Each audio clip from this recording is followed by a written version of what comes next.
Jerald Gilbert, your city manager. Hey, I'm happy to be here with another episode of FREESTYLIN. I enjoy this show. It hasn't become work yet. And part of keeping myself fresh is I try not to focus on having to do it every week, because as I've told you repeatedly, if it's work, I got plenty of that. I don't need more work. So, hey, I just wanted to tell you a few things. Ain't it great? Hopefully mosquitoes are better in town. I knew that was a short-term issue, and not because I'm real smart, just because I've been around for a while, and it happens that way every year. So hopefully it's that way at your house. If you still have issues, call the city, or if you come into city, you can call the Parks Department or you can call the receptionist. Either one of them has mosquito donuts or dunks, and they would love to give you some so that you can throw it in any bodies of water, ditches, what have you, if you're still having a mosquito problem. The great thing though, I haven't done the research though, and I haven't wanted to burden my staff with doing research on stuff, but mosquitoes don't live very long. Isn't that great? They don't live very long, and the larva doesn't apparently live all that long either. Once it gets hot and it dries up. It's really hot today. However, I was just outside. It's cooled off, cool front. Think we're gonna get storms, some rain. Fantastic. All right, well, I just want to share that with you. Hey, let's talk about some other things. I've probably worn you out with my zeal for the Enid Outlaws. I'm a huge fan. I know I'm not the only one. I got to say, there was about 1,500 people or something like that there Saturday night to see the Enid Outlaws bring home the championship. They beat that team from New York, Syracuse, swept them, 2 wins. They beat them in wherever they played, Syracuse or something. They beat them Saturday, and very close game. Syracuse was very good, very competitive. I think they were only behind by a point, I think, at the end of the third quarter, and they played well into the first part of the fourth quarter, but just as always, man, that team, the Outlaws, they have too much talent, just too much talent. They'd already lost Lindy Waters to wherever he's gone to do other pro stuff. So anyway, the rumor is I think he's trying out for the Thunder or something like that. I don't know, signed by an Italian team. You can get the straight scoop if you go out to the Enid Outlaws website. I'm sure they'll give it to you there. There was a street party afterwards. I hung out there a little bit, but it got kind of late. I know it was only 11:30, but I think it was great. People still had fun, I'm sure, without me, and so I enjoyed that. We might end up having a parade. I think we're working on some of that with our partners, because it'd be fantastic to have a parade and recognize we have a professional league championship.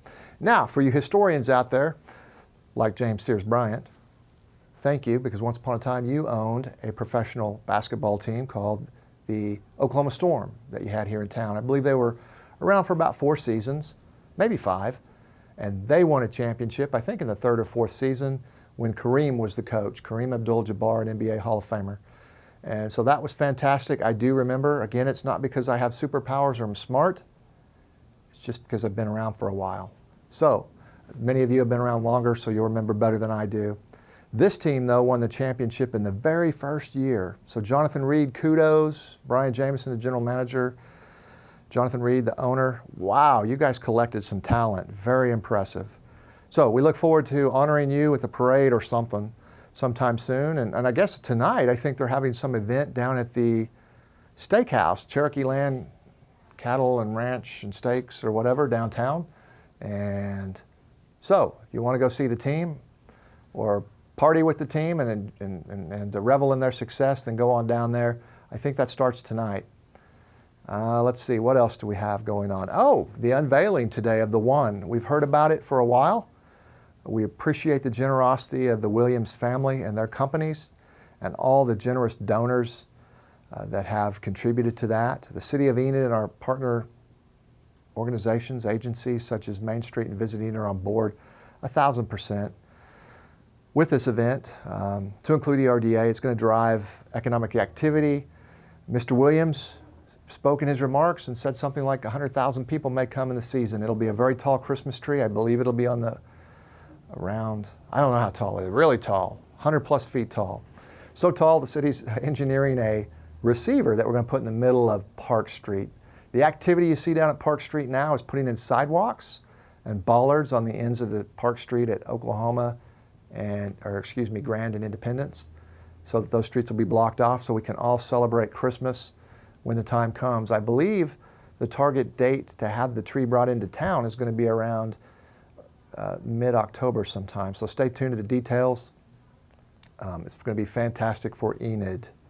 So great stuff there. Hey, I wanted to talk about streets a bit. I'm very proud of the efforts of the street, the roadway, let's see, we call it Stormwater and Roadway Maintenance Department is the official name. SRM is the acronym. I just call them Street Department because that's what they do. And among other things, they also clean stormwater ditches, etc. But I've got at least 8 of them all the time focused on asphalt. And you can see some of the results of that on the Highway 81 frontage road out near Warren Cat.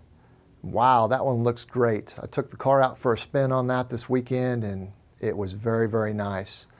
They just finished Shady Lane, which is very close to that area over by the Expo Center, connects with Highway 81. And now that those 2 areas are done, we're headed towards Southern Heights and we're going to be there for a while. We do have a couple of stops on the way and a couple small jobs, and then we're heading to Southern Heights, probably be there for a couple of months as we work on streets over there. And again, the asphalt program works on bad streets that are made of asphalt, that don't have curbs.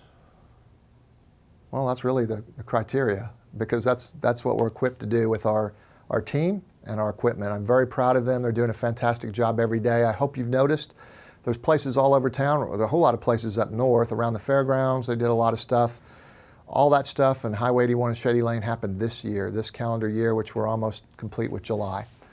And here in the past, probably 2 years ago, they did Grand Street from Willow forward. There's streets on, I believe, over on 17th and some areas in there that have already been done north of Garriott, a lot of street work there. We've got more street work than we know what to do with. We're working on it. Concrete repairs, some fantastic stuff. Folks at 900 East Oak, brand new street, it heaved. Can you believe it? When it gets so hot, concrete moves. It moves around. And so it actually heaved, which is when 2 panels come together and they had expanded and it forced 1 panel up, which causes a dangerous condition. Anyway, so we had it blocked off for a few weeks. We have it fixed now. I'm very excited about that. I'm very excited about the concrete program. We fixed, if you haven't noticed, a bunch of broken curbs around our Stride Bank Center. We fixed some sidewalks in the area as well. They're the ones, one of those concrete vendors is the one doing the sidewalks that we just talked about in the bollards there on Park Street. So great stuff there, happening all the time. If you do have a concrete street repair, that program is for good concrete streets, whether they have curbs or not, but where they have bad spots in the concrete, and just a few bad spots, or not enough bad spots to necessitate replacing the whole street. And so there's a whole lot of streets that fit in that category. I know Kelly Drive is an area that just got fixed, probably 4 or 5 spots there. So hopefully all the folks that live on Kelly Drive have noticed that nice, new, smooth experience. Oklahoma in the past, West Oklahoma's experienced some of that. And over on Cambridge Drive by Plants of Plenty, and I believe I don't know if it's 20th Street or one of the streets out there has gotten fixed recently too. So I'm very proud of that program. We're probably going to show some pictures of that at the council meeting on Tuesday, just to make sure the commissioners are seeing all that good stuff. And gosh, what else do I have today? Always lots of things for you. I enjoy being your city manager and trying to make things better. As you know, we're focused on fixing infrastructure and improving customer service. And we got a ways to go in both categories, but we're working on it. So if you have any issues, remember the buck stops with me. If you can't get a hold of me, we'll leave a message, because I'm going to return my phone calls, return my emails. Scott Morris is a huge assistant, of huge help to me, I should say. He is the assistant city manager. And I know that the mayor and your commissioner are always available to you. We certainly like to try and resolve the problem at the lowest level possible, because we think that works best for you and everybody else. So I realize sometimes we haven't been able to do that. If that happens and you haven't talked to me, please give me a try. You've got my phone number. I'm sure they'll put it up on the screen for you, 616-7245, jgilbert@enid.org. I look forward to great things in Enid. As I've said in the past, if Enid were a stock, you should be buying now, because we're going to be going up, up, up, up, up and away. Great things. The best is yet to come. See you around Enid. Hope you love my show. And if you don't, remember, you always have a choice. You can watch some other stuff. See ya. I almost forgot. The City of Enid has an internship program, and I'd be remiss if I didn't talk about it, because we have 2 great interns right here in the communications department. And I think this is their last week is what I'm hearing. So I've got Harley and Jonathan. Can you guys come if you're not already on the camera? Thank you so much for what you have brought to the communication department and the city. We appreciate it. We hope you've enjoyed your time, and we hope someday it works out. If you want to, come back right here in Enid, Oklahoma, and come to work for us, whether it's in communications or somewhere else.